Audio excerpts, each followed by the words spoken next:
Hello and welcome back to Cost Accounting. I'm your host, Dr. B. Today we're going to be covering the concepts of budgeting and understanding cost variance as it relates to budgeting and cost for our company. So, before we get started, I just want to quickly clarify what is happening this week. We have a discussion forum, a homework assignment, and exam two, all of which needs to be completed by Tuesday night. Uh, as we explore the classroom, we're in week 5. I do want to point out a few things to you within week 5. Highlighting what we just talked about for the discussions, make sure that we complete our discussions on contingencies, liabilities for this SEC 10K project. You'll have your homework assignment in line, and you will have your second exam also found in line. The second exam will cover weeks 3 and 4 content. Weeks 3 and 4 are covered on exam 2. So as you are studying for exam 2, just keep that in mind. Of course, it's open book, open note. It is timed, however, so please do keep that in mind as well. Okay, so let's go ahead and jump into the content.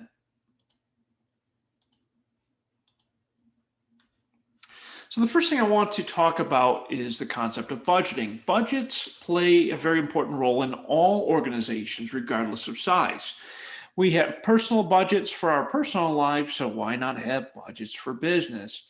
It's important that all businesses have a budget because budgets tell they give the business permission to spend, and they provide like guidance or a roadmap for spending.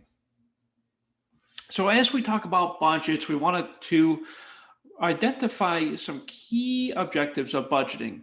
Of course, one of those key elements is to establish specific goals, execute plans, and periodically compare actual results with goals. These are the objectives of budgeting. And as we budget, we perform budgets based on the fiscal calendar of the business. Now, the fiscal calendar of a business can either follow the calendar year or it can follow any other subsequent 12-month period. For example, when I had my business, my fiscal year ran from April 1st to March 31st. That was my fiscal year. And in consideration, thinking about government entities following the October through September operating cycle, that is their fiscal budget cycle as well. For control purposes, we typically compare our actual performance to our budget on a regular basis. I personally look at it month to month. We could do quarters, annual, months, weeks. And since it's internal management, we look at it from that perspective. Many businesses follow what we call continuous budgeting. Continuous budgeting means we budget for a 12-month period into the future. For example, we're currently in the month of April. I have already completed my company's budget for April 2022. That is a full 12 months into the future. At the end of April, I will complete the budget for May 2022. And then when May is done, I'll complete the budget for June 2022. The concept of continuous budgeting is we have a full 12 months budgeted into the future, regardless of where the company is in the current calendar year. And this is a nice representation of what that process looks like. So as February had completed, we did the budget for February 22. As March completed, we did the budget for March 22. When April completes, we'll have the budget completed for April 22, so forth and so on. That is the concept of continuous budgeting. It's always 12 months into the future. And as companies work through their annual budgets, we typically begin several months prior to the current year. So, an example of this, when I was working as a financial controller for a very large hotel company in New York State, I was responsible for the budget for the organization. We followed a calendar year for our fiscal year. So our fiscal year started January 1st and ended December 31st. In that process, we would typically start budgeting for the next year in about August. That gave about 3 months, 3 to 4 months time to complete the budgeting process. The reason for this is because the size of our organization. We have many directors, managers of various departments throughout the hotel organization, and each department is responsible for their own budget. So what would happen is the department managers would be with me on a committee known as the budget committee, and each manager would submit the budget for the year for their respective departments. And they would plan on purchases of property, plant, and equipment, or other improvements for the capital budget. They would think about what they plan to spend on for that respective year. So that's why the budget process typically takes a little bit longer. Especially, that's the reason why we start several months in advance of that next fiscal year. And of course, the accounting department oversaw the budget process.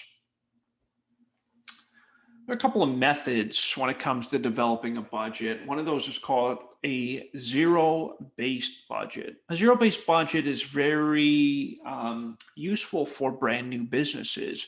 So if you're looking to start your own business, you haven't started it yet, or maybe you have started it, but you haven't done a budget for it, you would start with what we call a zero-based budget.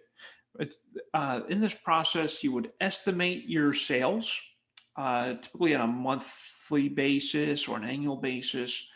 You would plan for production and plan out your expenses.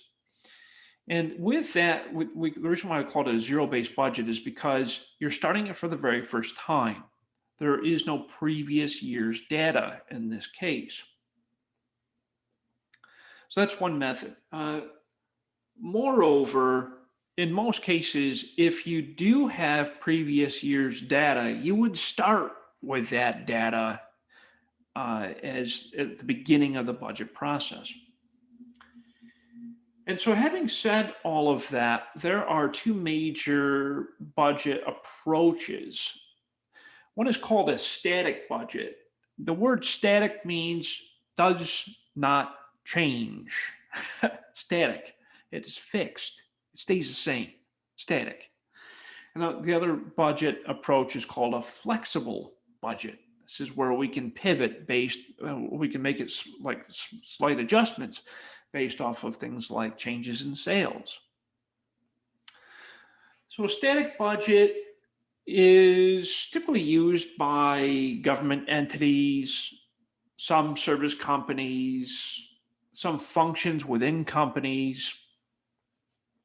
And this budgeting approach is helpful for departments within organizations that remain the same from over the course of 12 months. An example of that would be an accounting department, a purchasing department, those types of service supporting departments. Human resources, another classic example of a service department. These departments typically have a static budget because they're support functions. They typically don't change too frequently. They don't have a sales element. They typically use a static budget approach to budgeting. Other departments will use the dynamic or the flexible, and we'll talk about that here in a second. One of the disadvantages of this approach, of the static budget approach, is if there are changes in the level of activity, we cannot make changes to the budget. So that's the reason why you want this approach to only be used by service components of the business. Here's an example of the static budget. We have direct labor, utilities, electric, supervisors' salaries. These budgets would remain the same regardless of change. Now, we can already see one line item here, electric specifically, and direct labor.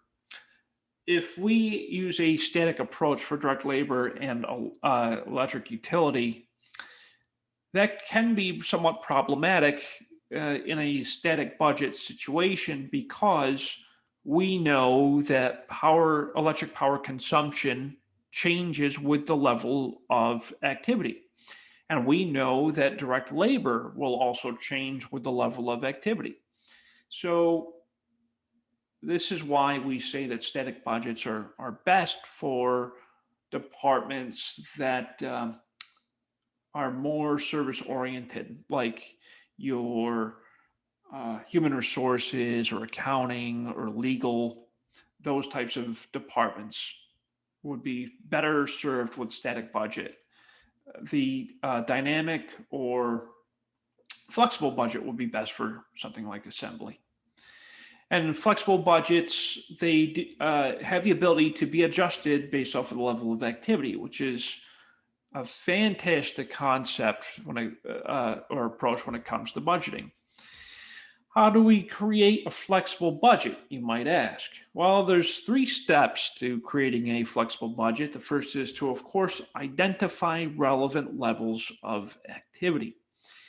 We learned a little bit more about this when we talked about activity-based costing. With activity-based costing, we were able to identify the overhead rate per hour based off of activities. We can utilize the same type of approach. So in step 1, we're looking at relevant activity levels. This is also called the relevant range of activity.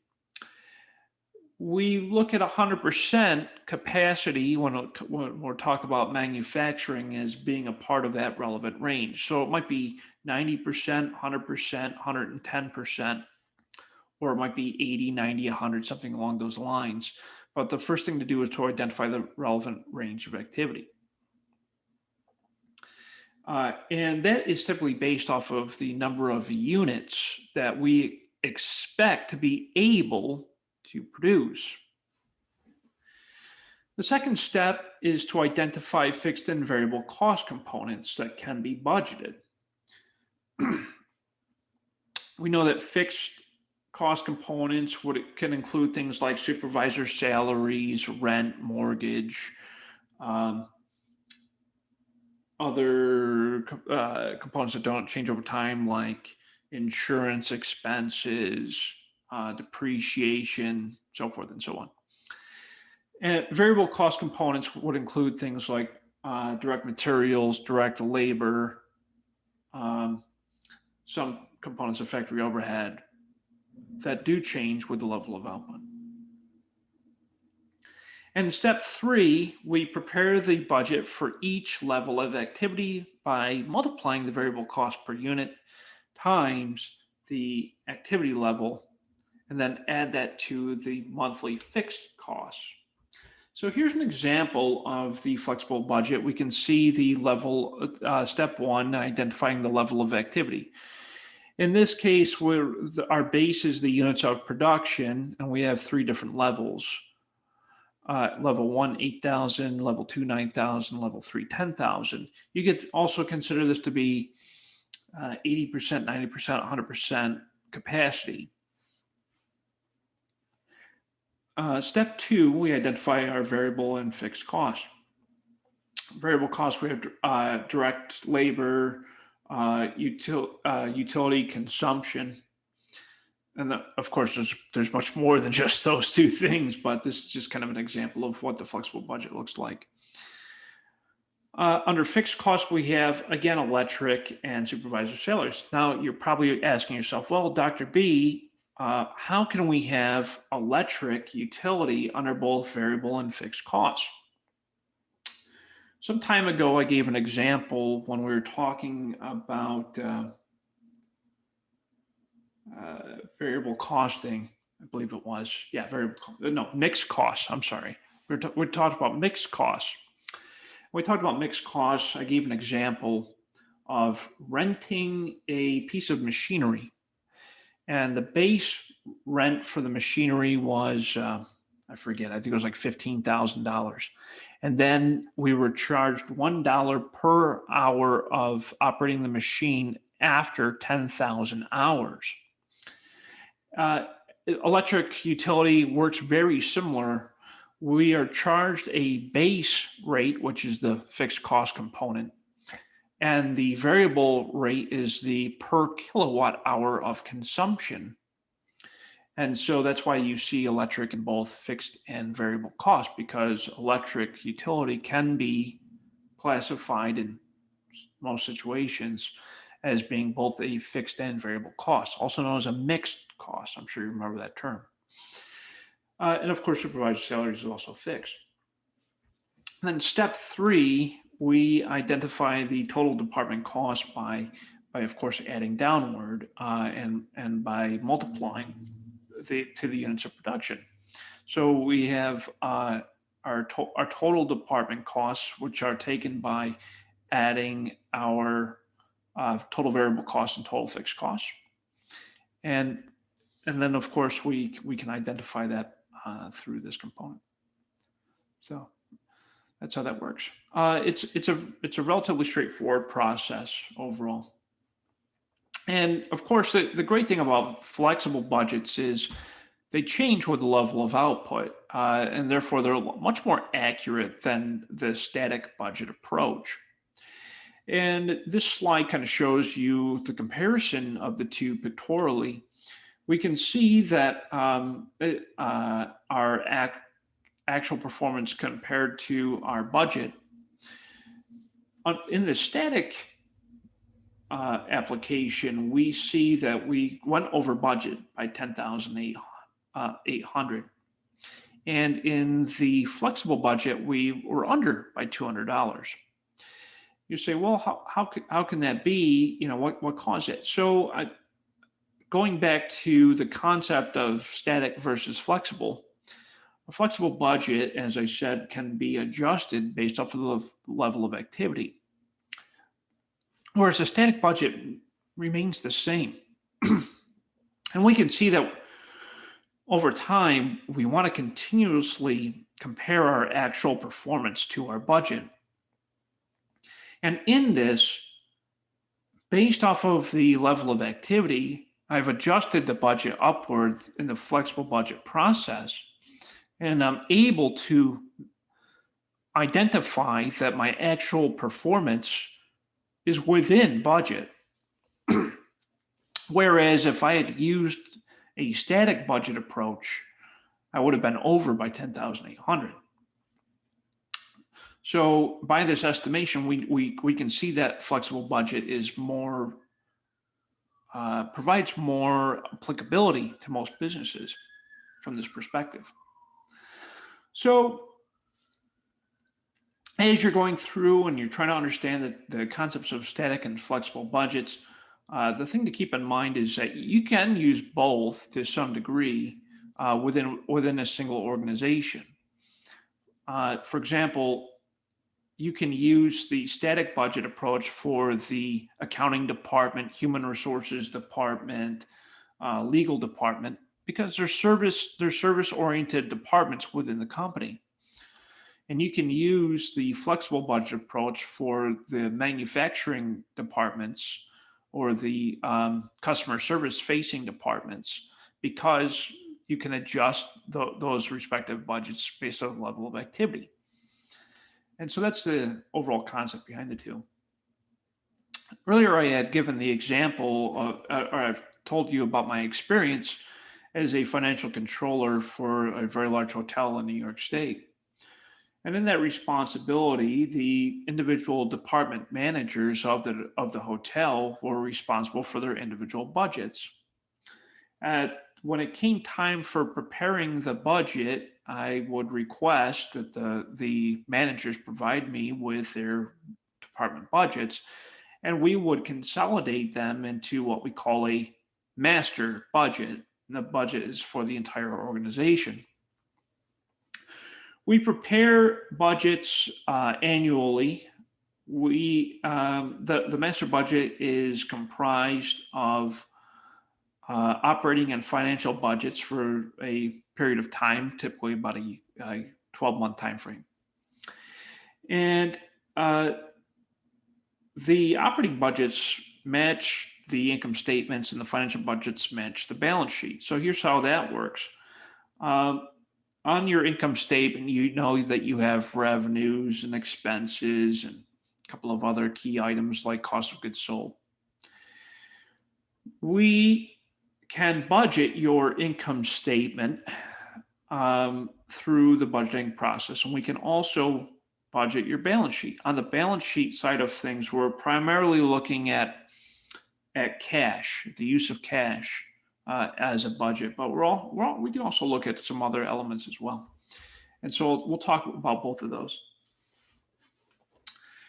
So we can see on the top component of this, we have our operating budget. Now, our operating budget, when you hear the word operations, think day-to-day operations of the business.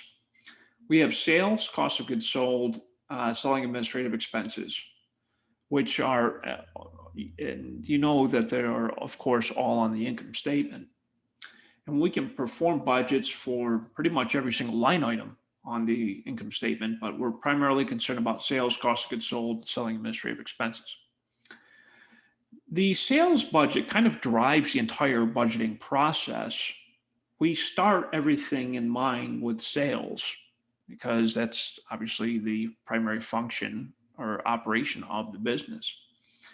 And it's from the sales budget that we can then derive cost of goods sold, selling administrative expenses, because everything's based on sales, of course. And as you perform the budgets for each line item, it goes to your budgeted income statement because those items are, of course, found on your income statement. When it comes to financial budgets, we look at cash and capital expenditures. Cash, we all know what cash is used for. It's used for operating, financing, and investing activities. Of course, that's on your statement of cash flows, right? But what else can cash be used for? Well, in addition, well, why would we budget cash? You might be asking. Well, there's a couple of reasons to budget cash. We need to make sure that we have enough cash in reserves for operations. We got to make sure that our vendors get paid, make sure that we're receiving payment from our customers. And we need to make sure that we have enough cash flow available for any type of pivots we need to make. We also have a budget for this thing called capital expenditures. Capital expenditures is the purchase of property, plant, and equipment. Capital expenditures is the purchase of property, plant, and equipment. In pretty much every business, we need to plan for the future. And if we're planning to grow, or we're planning to replace existing equipment, or we're planning to, those types of functions, we need to make sure that we have a capital expenditures budget. A quick story from my hotel days as a financial controller. You all may or may not be familiar with the term a chiller. A chiller is a very large piece of machinery on the rooftop of commercial buildings that chills the building. It's an air condenser unit, similar to the one in your home, but on a more grand scale.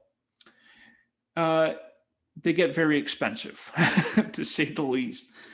And one day, the chief engineer of the hotel came to me and said, "Well, we got a problem. The chiller's about to break." I said, "Well, that doesn't sound good." I said, "What happens if it breaks?" He goes, "It's going to get real warm in here." That's not good. New York during the summertime in a hotel. That's not a good thing because it's for the whole building. Yeah. So I asked, and this goes back to the good old make or buy decision, right? Or the lease versus, or the repair versus purchase a new one decision. I said, well, how much will it cost us to repair it? He goes, shouldn't be more than like 47 million. I said, oh, so that's nice. I said, we don't have that kind of cash. I said, I don't think it's in the operating budget, right? He goes, nope. I said, okay. I said, how much will it cost to repair it? Or I'm sorry, to replace it? He goes, oh, yeah, somewhere around 300 million. So, oh, okay. Well, that's really expensive. I said, we could look at the capital expenditures budget to see if that's something that we can spread over time. And that's what we ended up doing is we were able to spread it over about 10 years, 10 years time to pay it out of the capital expenditures budget. So that just goes to show you how useful these budgets can be as you in your careers. You may be faced with these types of decisions. So earlier I had said pretty much everything starts with the sales budget or the sales process. This is because everything we do is based off of sales, and it's typically the first starting point for every organization. What sales does, of course, besides providing us with revenue, is we can plan for the projected revenue and be able to base that revenue to provide payment for our expenses and our overall operations. So the sales quantities are planned out in the very beginning. Oh, I plan to sell 10,000 units throughout the year. Okay, great. And the unit sales price is, $10. Okay, so $1 million in sales. Great. So that's our projected revenue. We can adjust that expected revenue through, of course, the flexible budget method when we have things like planned advertising and promotion, projected sales price changes, changes in industry or economic conditions.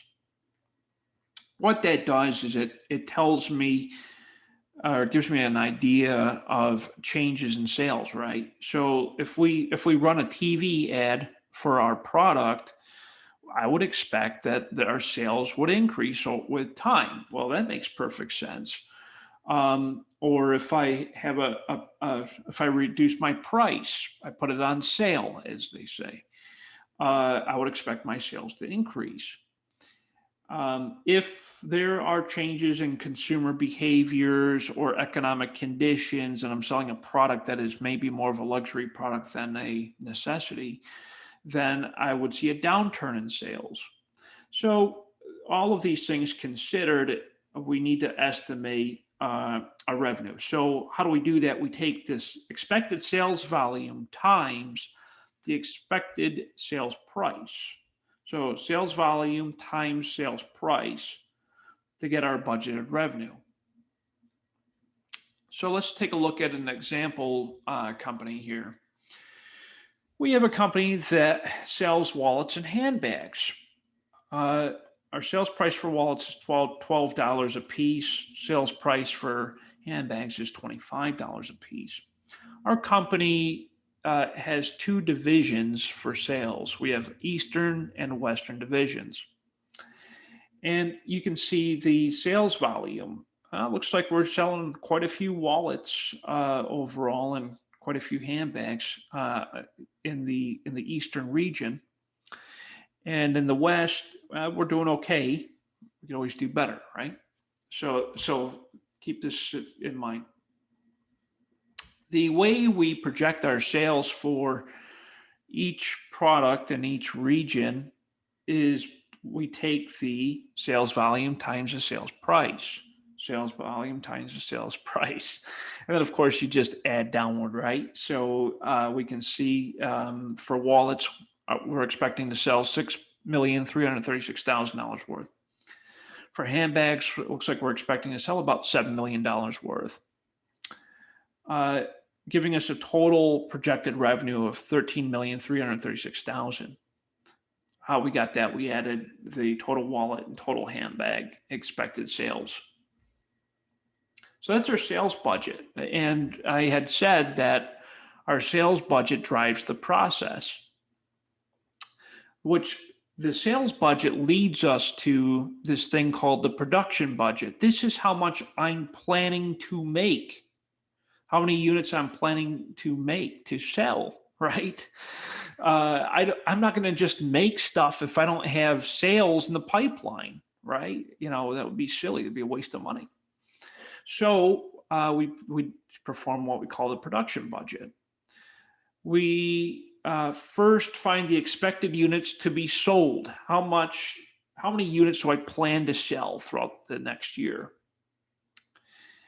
I take my desired ending inventory minus my estimated units in the beginning of inventory, and that will tell me the units I need to produce.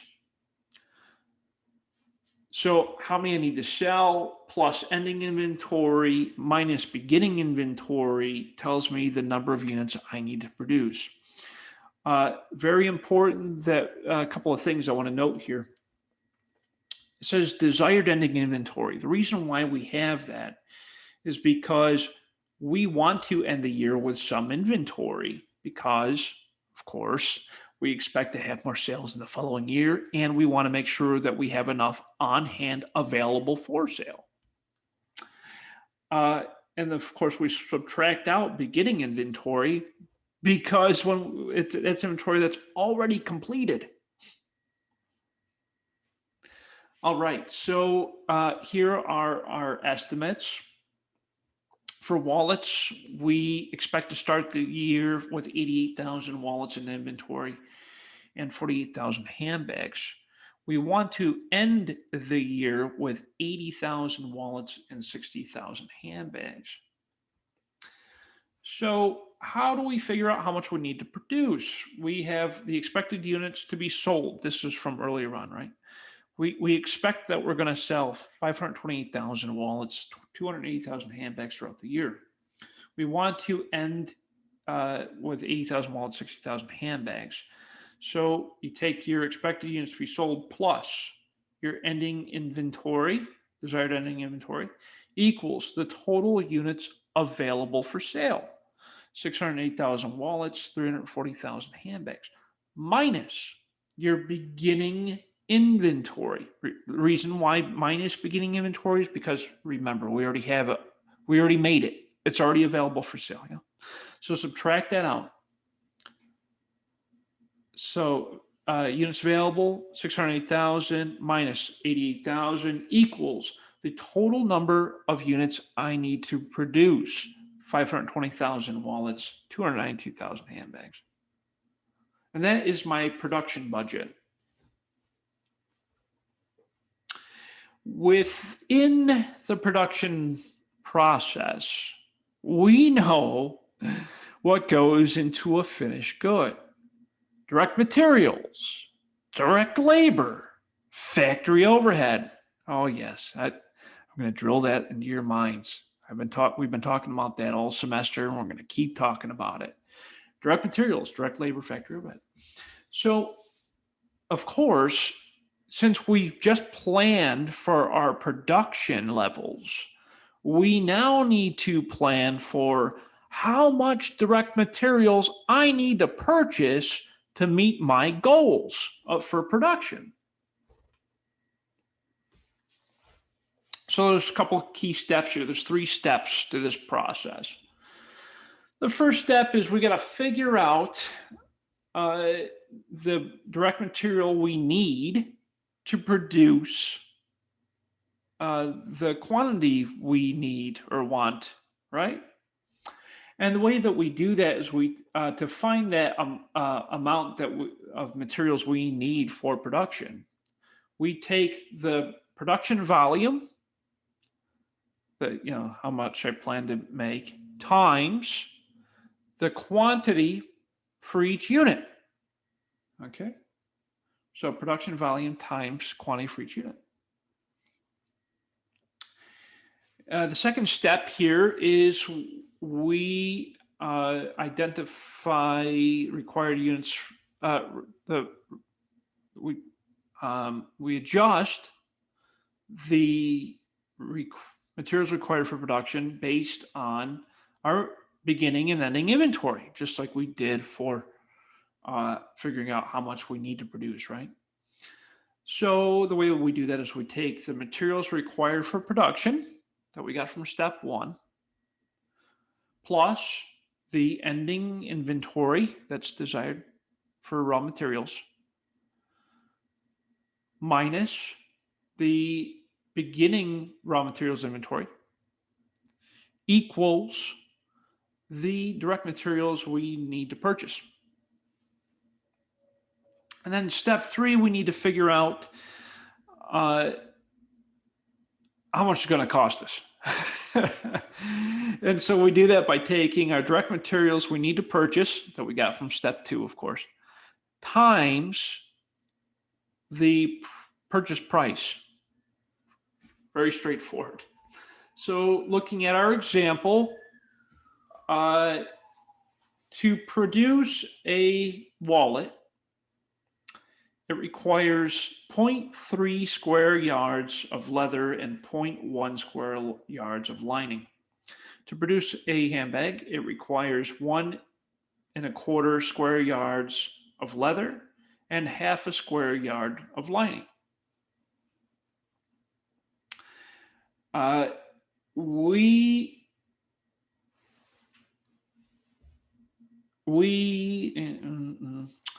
We estimate that at the beginning of the year, we have an inventory. We will have an inventory, 18,000 square yards of leather, 15,000 square yards of lining.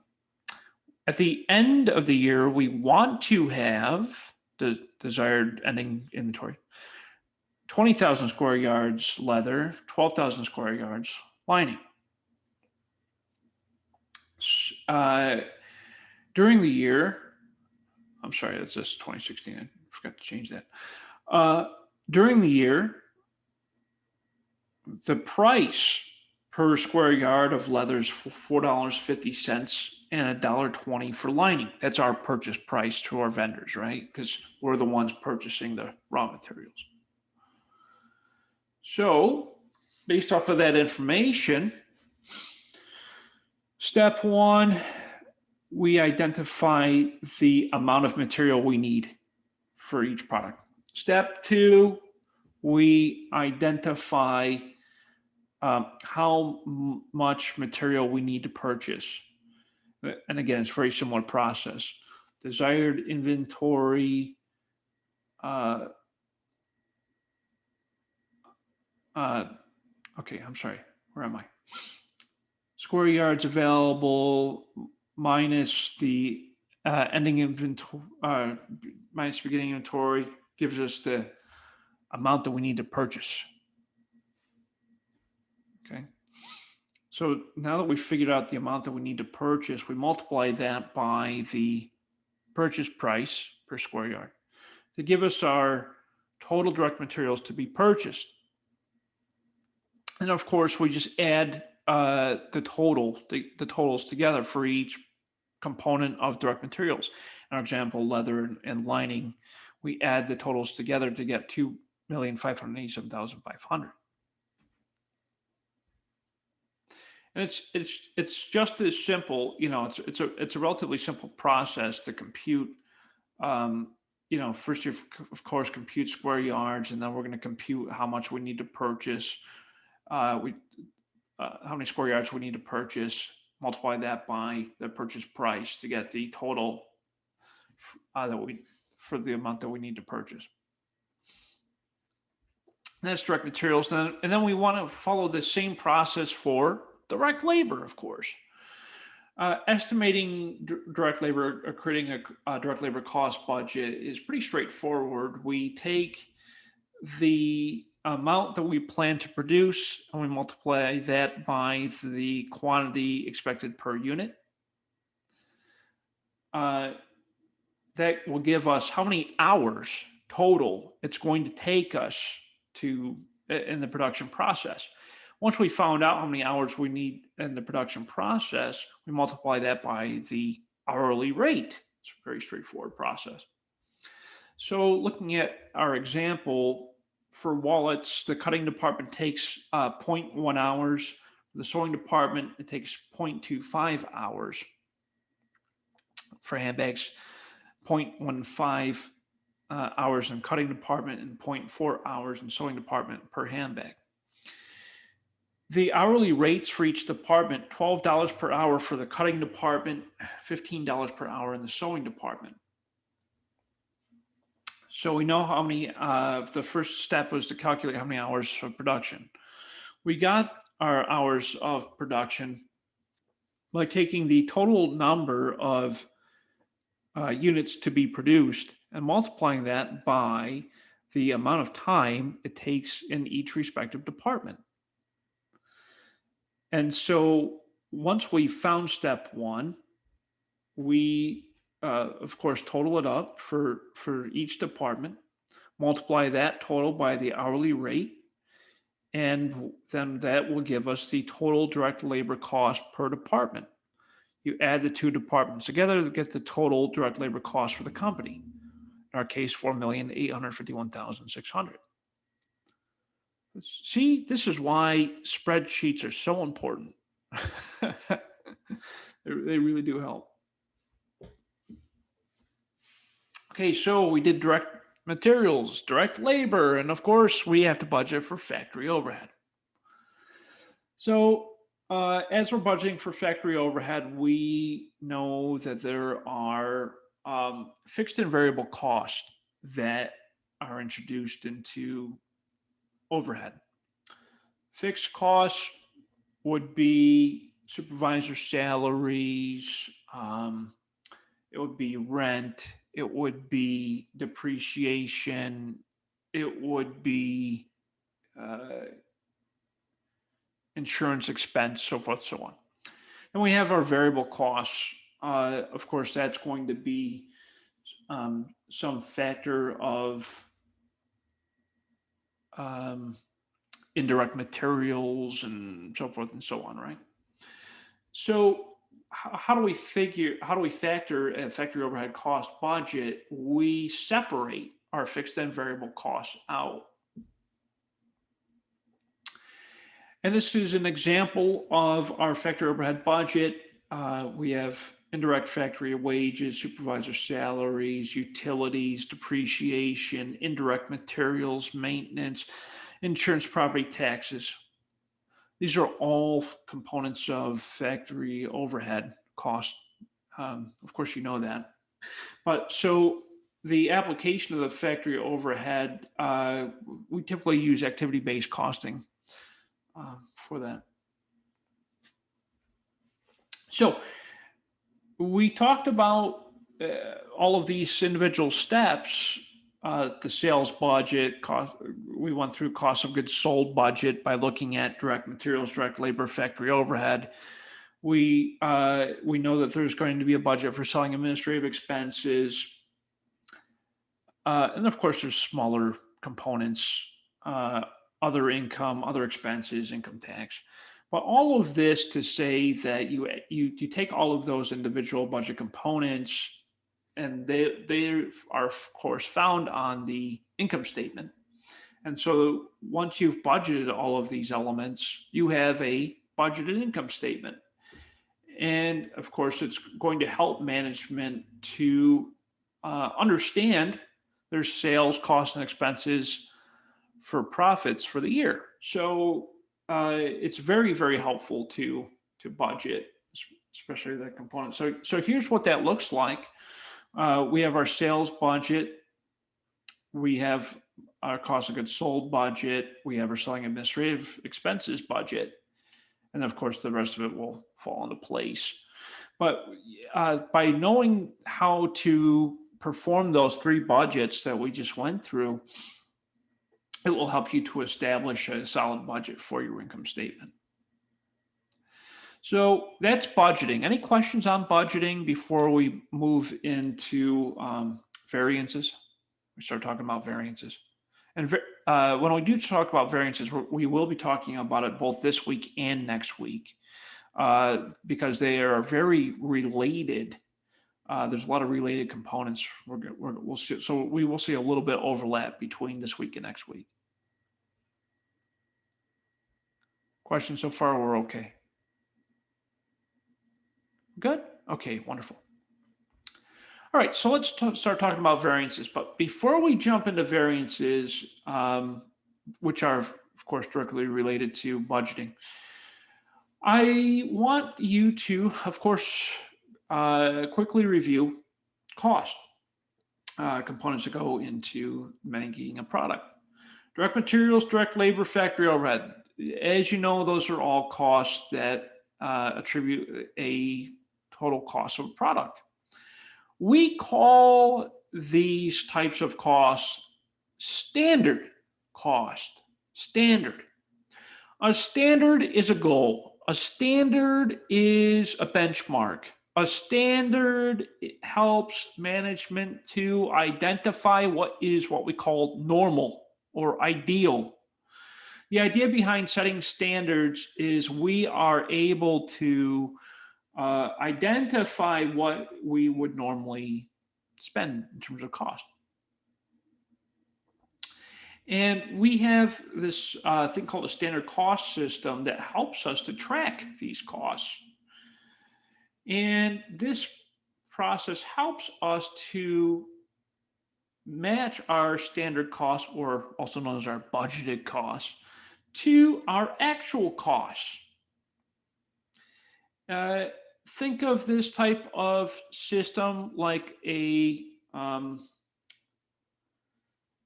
accounting system. It's an accounting system, right? So it's kind of like your QuickBooks or your Sage 50 or your M3M or M3, your enterprise software. These help us to compare our standard cost to our actual cost. When there is a difference between your standard cost, also known as your budgeted cost, to your actual cost, that's called a variance. The word variance means difference. A variance is a difference. When there is a difference, there is a variance.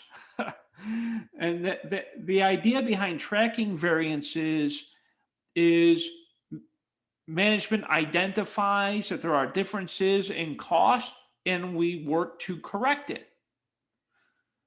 And differences happen for a lot of different reasons. We'll talk about it. So when we're budgeting, we are comparing our actual performance to our budget. That's the whole idea behind it. Okay. And I'm going to, throughout this concept, we're going to talk about an example. The example I'm going to use in this concept is a company that manufactures blue jeans.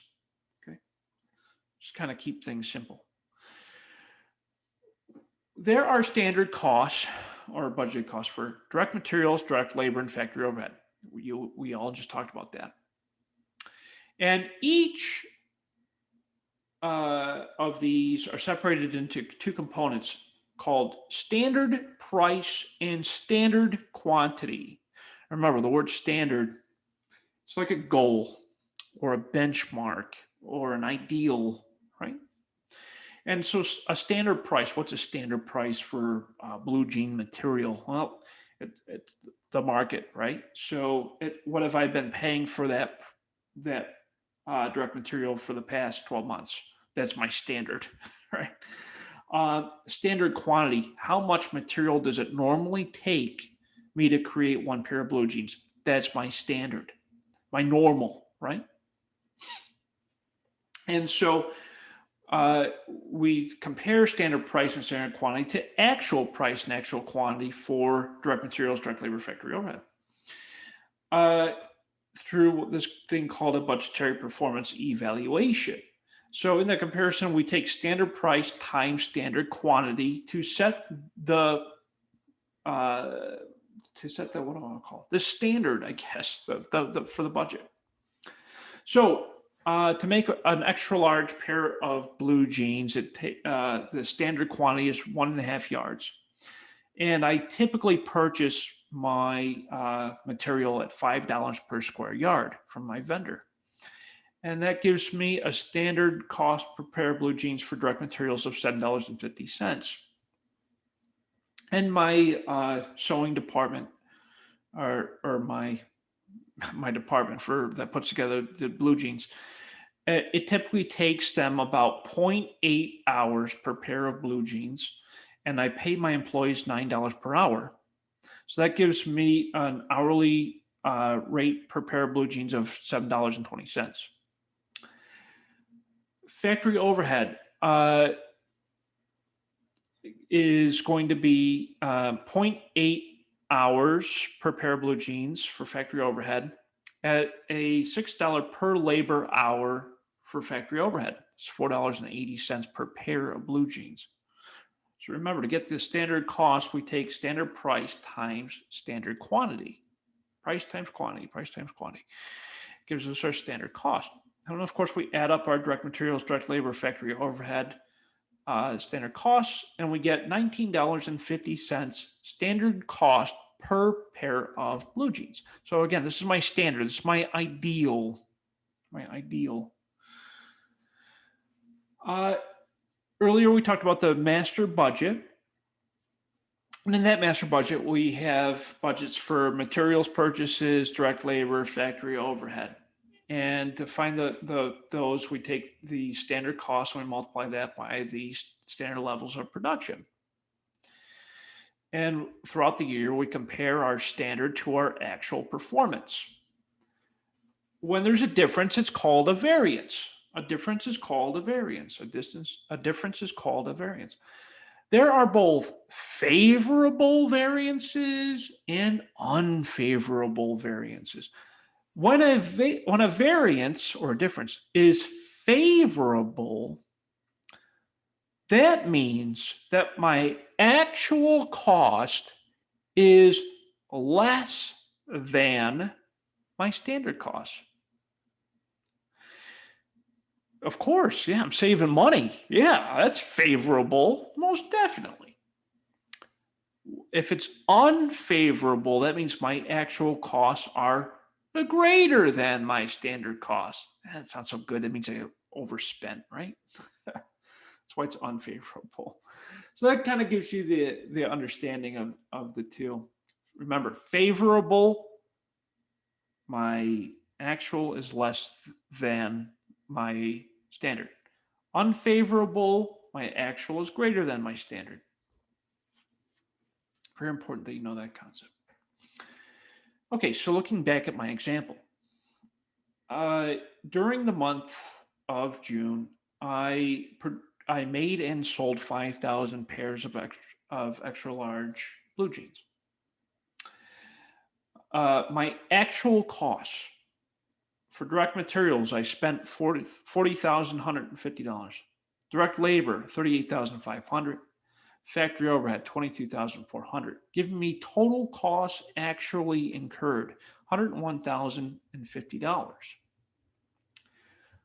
I compare my actual cost to my standard cost throughout the year.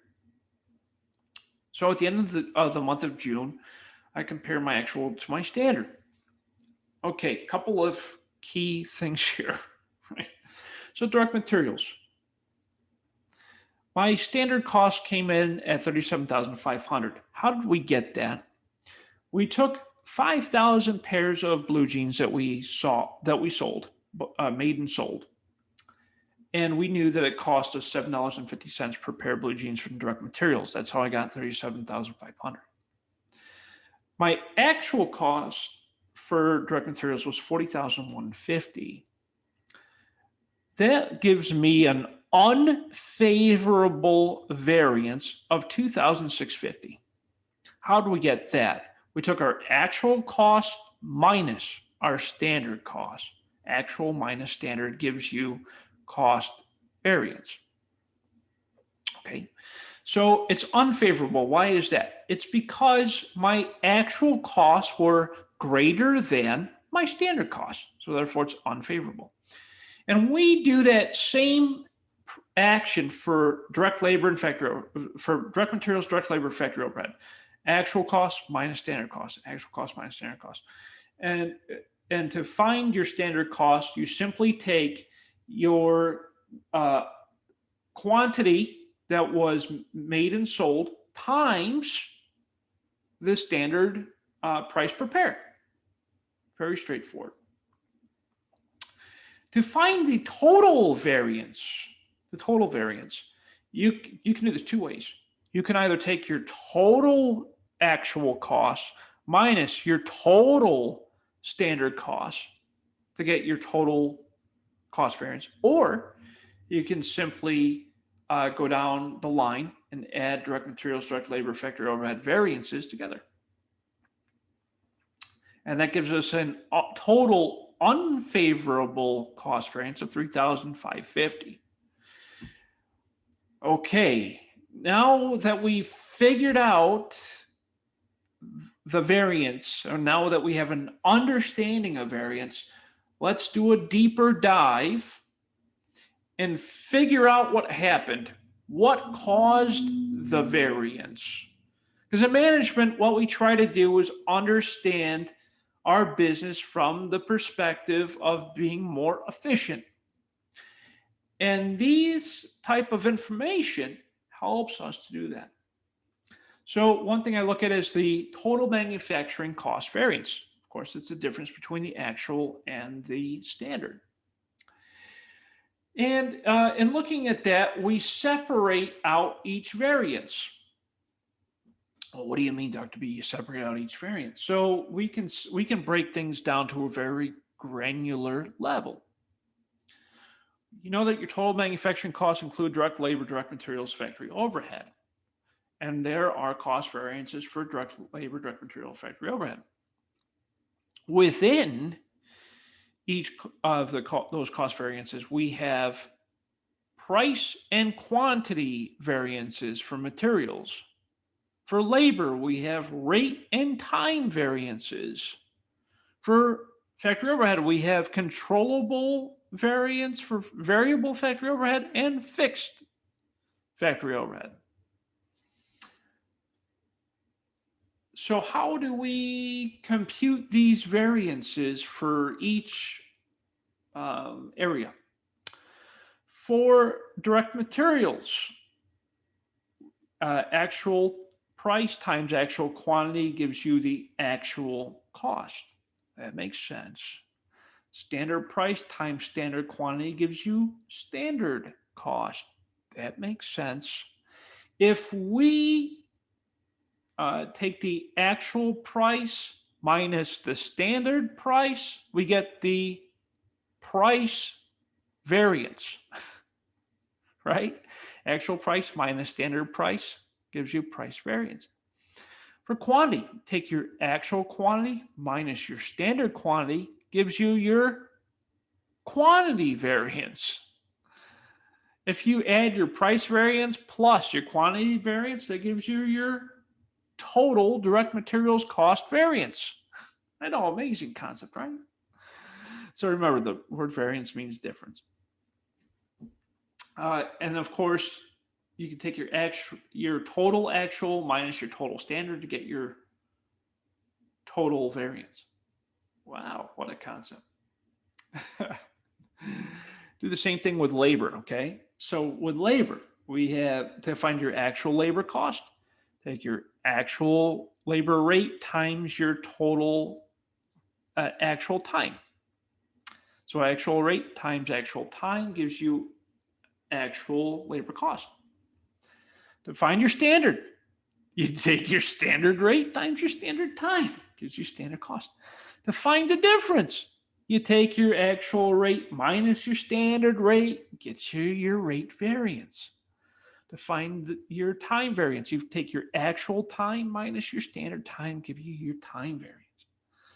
And of course, to get the total variance, take your rate variance plus your time variance to equal your total direct labor cost variance. Amazing. Very simple, very straightforward. The part that gets a little bit more complex, of course, is going to be with your factory overhead. With factory overhead, because it has both fixed and variable cost components, to find the variance, we simply separate the variable from the fixed components. And in that concept, we can analyze that information. We're not going to go drive too deep into that today because it's a very lengthy concept. Okay, so again, for materials, labor, and factory overhead, there are the key point here is that you want to find the variances for each component within each variance. And so by breaking down that information, it helps us to understand how our variances are calculated and why those variances exist. So looking back at our example for the month of June, we had mentioned that we had a $2,650 unfavorable variance for direct materials. How did that happen? Well, we had actual costs for direct materials, $40,150 minus standard cost, $37,500, giving us a unfavorable direct materials variance of $2,650. We can see how each part is computed. So taking a look at the actual versus the standard price per square yard of blue jeans is $5. The standard quantity for the year is, or for the 5,000 pairs of blue jeans is 7,500 square yards. Because remember, I think it's like a 1.5 square yards per pair of extra large blue jeans. So $5 times 7,500 gives you 37,500 for direct materials. Our actual came in at 40,150. What happened? What was the difference?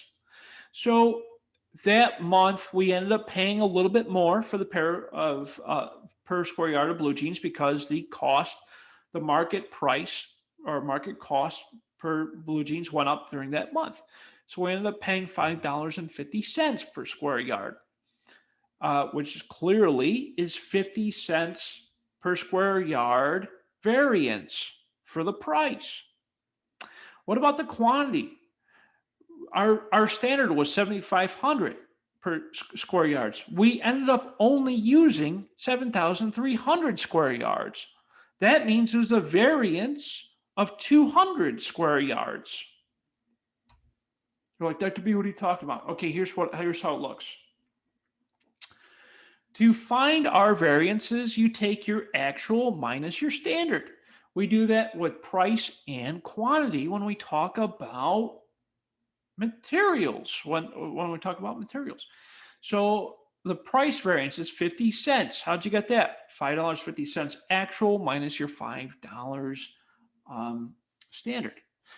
My variance for square yards is 200 square yards. Actual 7,300. Standard 7,500. Okay, so here's the difference. We have an unfavorable price variance, right? Because we ended up paying more than the standard. We have a favorable quantity variance. We ended up using 200 less square yards than what is standard. And so that information is reported and analyzed through our variance report. To find your price variance, actual minus standard times actual gives you your materials price variance. Actual price minus standard price times actual quantity gives you your direct materials price variance. Very important to note the order of operations. Oh yeah, math. Oh yeah, that thing that we do. Yeah, so remember the parentheses is what you do first before all else. Remember the PEMDAS or whatever acronym you guys use to remember this stuff. Yeah, parentheses first before you do anything else. Okay, so looking at our materials price variance, $5.50 minus $5 times 7,300 gives us an unfavorable direct materials price variance of 3,650. So 50 cents times 7,300. Yeah.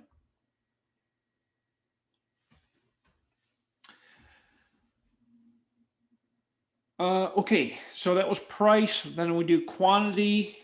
How do we find quantity variance? Actual quantity minus standard quantity times standard price. So looking at that, 7,300 square yards used minus 7,500 square yards standard times standard price $5. That is a favorable quantity variance of $1,000. It's a minus $1,000, yes? Remember, when a number is in parentheses like that, it means negative or minus.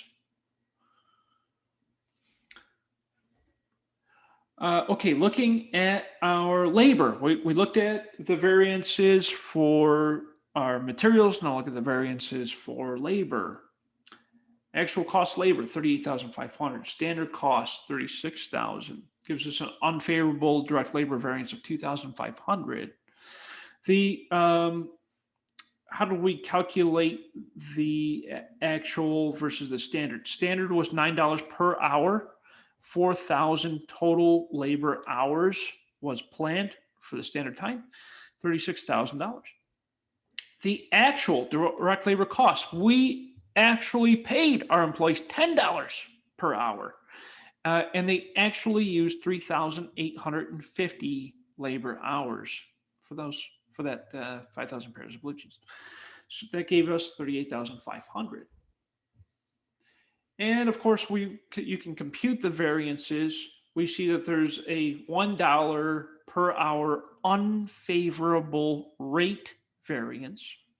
And we see that there is a 150 hours favorable total hours variance, or I forgot what it is, labor hour variance, right? So yeah, it's a pretty straightforward formula. Actual rate per hour minus standard rate per hour, so $10 per hour minus $9 per hour times the actual hours used. And looking at that, it's 3,850 unfavorable variance. 1 times 3,850. And then, of course, we do the same thing for time. So actual time used minus standard time times the standard rate. Actual 3,850 hours used minus 4,000 hours standard times standard rate, $9. Gives us a favorable labor time variance of 1,350. Earlier, I had said when it comes to factory overhead that we separate out our fixed from our variable cost components to compute factory overhead variances. Factory overhead variances, as we can see in this sample, we have variable costs and fixed costs separated for factory overhead. We can also see that it's based off of what we call earlier relevant range. The relevant range is based off of capacity in this example, 80%, 90%, 100%, 110% capacity. We typically calculate everything based on a 100% capacity rate. So based off of this information, at 100% capacity, direct labor hours would be 5,000 direct labor hours. We would produce 6,250 units. Looking at the variable and fixed components separated out, we total up our total variable cost, total fixed cost, here are total factory overhead. If you look at the total factory overhead at 100% capacity, which is $30,000, divided by the direct labor hours at 100% capacity gives us $6 per direct labor hour. And as I had mentioned, we separate out our variable from our fixed. So it's $6 per direct labor hour that includes variable and fixed. We would separate that out for variable and fixed components.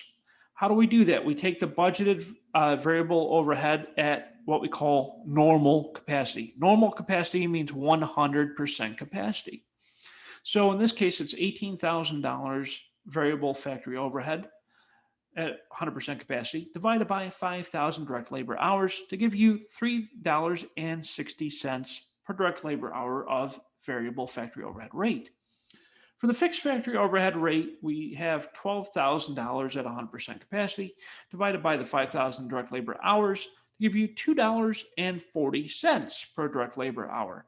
And guess what? If you add $3.60 plus $2.40, you get $6 per factory overhead rate. And that, my friends, is the conclusion of today's presentation. We talked about variances, we talked about budgeting, and all of it's pretty much related to budget. In next week's session, we'll talk more about variances, but we'll do it from from a different perspective other than budgeting. Are there any comments, questions, concerns? Paulette, you okay?